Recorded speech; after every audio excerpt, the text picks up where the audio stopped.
Case closed. The conservative radio morning shock jock who went from waterboarding isn't torture to this in 12 ounces and 6 seconds. Ooh, water going. All right, that's it. That's it. All right. Oh, God. I don't want to say this. I do not want to say this. Absolutely torture. You do. Absolutely. I mean, that's drowning. Mancow, who once called Howard Dean a traitor, Fox News regular, admits the truth. Good evening from New York. The torture debate ended today. It was at 8:40 a.m. Central Daylight Time. It was in the most unlikely of venues, the radio studio of a Chicago shock jock named Eric Mancow Muller, fully of the right to the degree that he once claimed on air that Barack Obama was a secret Muslim, then called then DNC Chairman Howard Dean a, quote, traitor, and once insisted with no qualifications that waterboarding was not torture. Our fifth story in the countdown. And then he had himself waterboarded today to prove that it was not torture. How long is the average person, can they take this? About 14 seconds.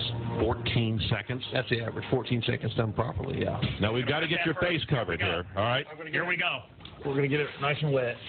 He's dunking the cloth in a bucket of water now. Yeah. Okay. Get ready to put it over your face, okay? Okay. All right, it's going over Mancow's You cover face. my mouth, too? No, we want to see you scream. We want to see him scream. All right. All right, we're coming up here. All right, EMT Rossi standing by? Yes. All right. All right, good luck, my friend. Don't move your head, okay? One. You gonna hold my nose? Yeah, I'm holding your nose. I'm holding his nose as he speaks, okay? Move down a little. You're squeezing the top of my nose. There you go. Okay, there we go. Well, I have to get over here that way. All right. I can get a good grip. All right, here's the bucket of water in his hand. All right. The sergeant is over Mancow's head. We're going to do it on 5, okay? Okay. 1, 2, I lied. Ooh, water going. All right, that's it. That's it. All right. Oh, God.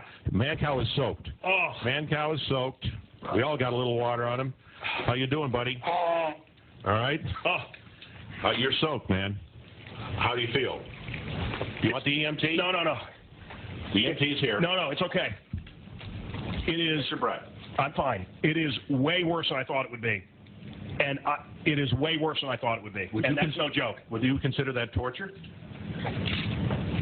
Look, all that's been done to this country, and I heard about water being dropped on someone's face, and I never considered torture. Even when I was laying there, I thought this is going to be no big deal. I go swimming.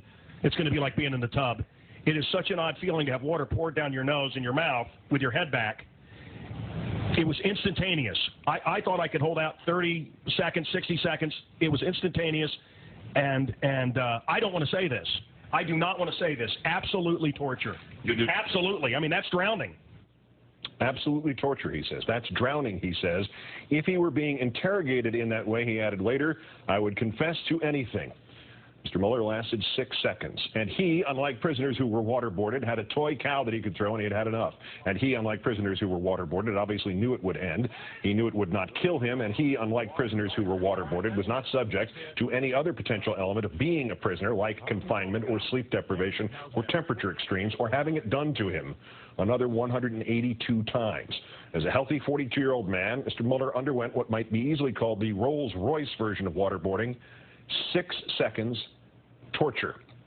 Let's turn to MSNBC political analyst, contributor to the Huffington Post, Lawrence O'Donnell. Lawrence, good evening. Good to be with you, Keith. Let's recall one of the lines from Mr. Cheney's speech yesterday. To call this a program of torture is to libel dedicated professionals. Did this demonstration pretty much tell Mr. Cheney where he could put that sentiment? Finally, yes, Keith. And the fact that it comes from the conservative side of the radio world, I think, gives it more credibility even. I spoke to a Navy SEAL, former Navy SEAL last week, who went through this process in the training programs that we've all heard about. He said it was torture. He said there are, even though you know that they're going to stop, it feels like drowning. It is supposed to feel like drowning. That's what the radio guy just said, that it was drowning. And so waterboarding is an inadequate term for what the torture is. The torture is drowning. And if they continue it, you will drown. You can be drowned this way, and you are meant to feel like you're drowning, and that's exactly what he experienced. You feel like you're dying. That is torture. And this is the right guy to have done this, and I credit him for doing this because he didn't reveal this till afterwards, but as a child he said he had, in fact, had drowned and had to be revived.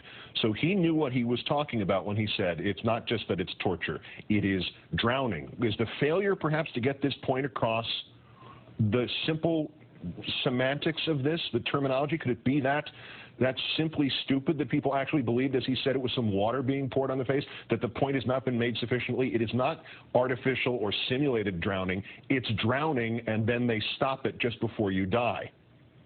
Well, this is a guy who's been listening to the debate, obviously, you know, for the better part of a year, and had an impression that you are on a board and someone pours water on your face, and big deal.